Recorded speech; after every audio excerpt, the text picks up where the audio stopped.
isolado, Lula é parceria muito importante, diz o chanceler dos Estados Unidos. Aí eu trouxe aqui uma fala dele para destacar, antes de passar para o Ivan.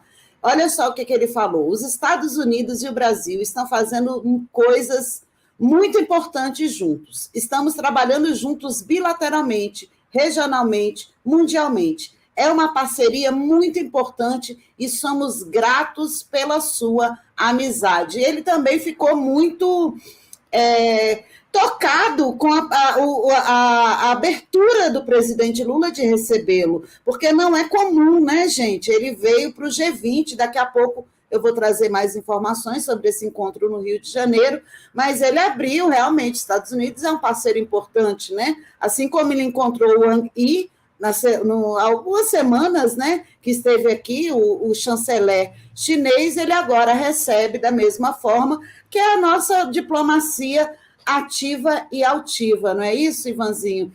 Conta mais detalhes aí para a gente. É isso aí, Yara. Me parece que boa parte da imprensa liberal, o que a gente chama de imprensa comercial ou hereditária, como a Yara diz aqui, apostava em um mal-estar, né, entre o Blinken e o Lula, o secretário de Estado dos Estados Unidos e o Lula, né? De um setor aí da imprensa apostava nesse mal-estar, porque esse encontro, que já estava marcado previamente, vem em meio a esse tensionamento das relações entre Brasil e Israel, depois da declaração do Lula, e a reação virulenta do governo de Israel. Todo mundo sabe que os Estados Unidos é aliado de primeira hora de Israel e é o grande patrocinador das intervenções bélicas israelenses, né? No entanto, não foi o que se observou, né?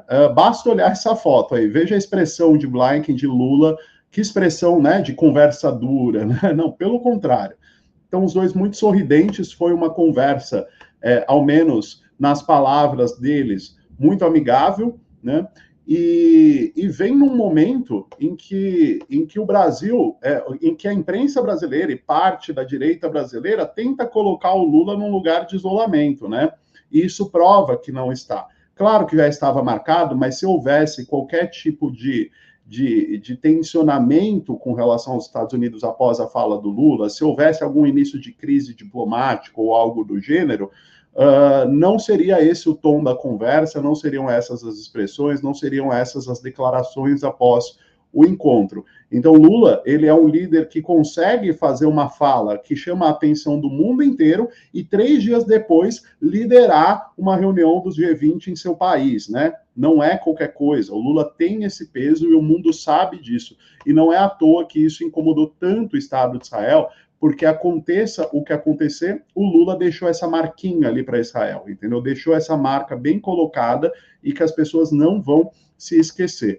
E aí, enfim, o Blinken, ele fala, após o encontro do Lula, que o Brasil é um parceiro-chave em muitas questões, né? Ele fala de crise climática, avanço dos direitos humanos e trabalhistas.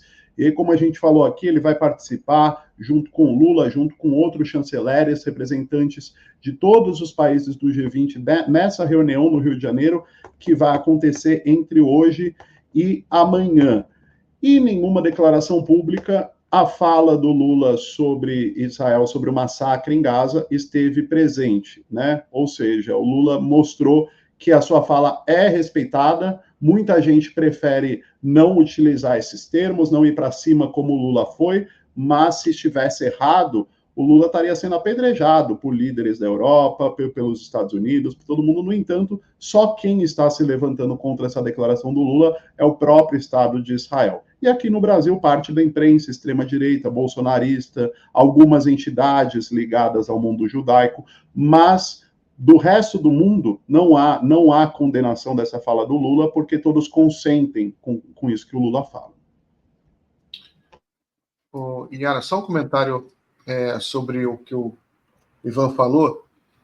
Ivan, alguns comentaristas já anteviram isso, porque o Brasil tem tamanho, o Brasil tem importância geopolítica.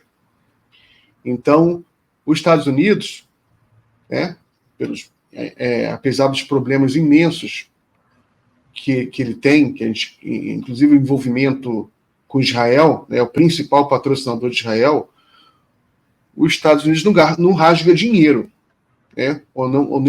Ele sabe que o Brasil tem uma importância geopolítica e que se ele brigar com o Brasil, por exemplo, o resultado vai ser que o Brasil vai se aproximar mais da China e da Rússia e do sul global, né? O Lula já deu recado, já esteve agora recentemente no Egito, na Etiópia, falou: nossa turma é o sul global, o BRICS foi expandido, o BRICS agora está maior do que o G20, né, em PIB, G7, desculpe, maior que o G7.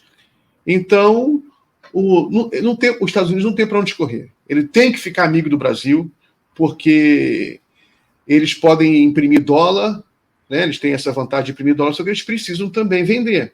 Se eles pararem de exportar e vender, eles vão quebrar em algum momento. Né? E o Brasil é um dos maiores mercados dos Estados Unidos. Então, ninguém falou nada, Ivan, porque o Lula é tremendamente popular no mundo inteiro. Você lembra como o Lula foi recebido? O Lula nem era presidente, foi recebido pelo Macron no Palácio do Eliseu, né, em Paris. O Lula é muito popular na Alemanha, em Berlim, sabe? O Lula é muito popular na Europa. E se é popular na Europa, é popular também nos Estados Unidos. Então, se qualquer liderança dessas falasse mal do Lula, eles iam ter prejuízo interno. E eles já devem estar sob pressão, uma pressão interna, porque esses europeus, a gente critica muito os governos europeus porque eles estão demonstrando ser vassalos vergonhosos aí dos Estados Unidos. Só que o cidadão europeu está puto. O cidadão europeu está vendo isso, ele não quer ser cúmplice, tanto que você tem manifestações gigantescas em Londres, em Paris, em favor da Palestina. Né? Então a pressão está enorme e vai crescer. Né? E vai crescer. Então, só isso que eu queria também acrescentar.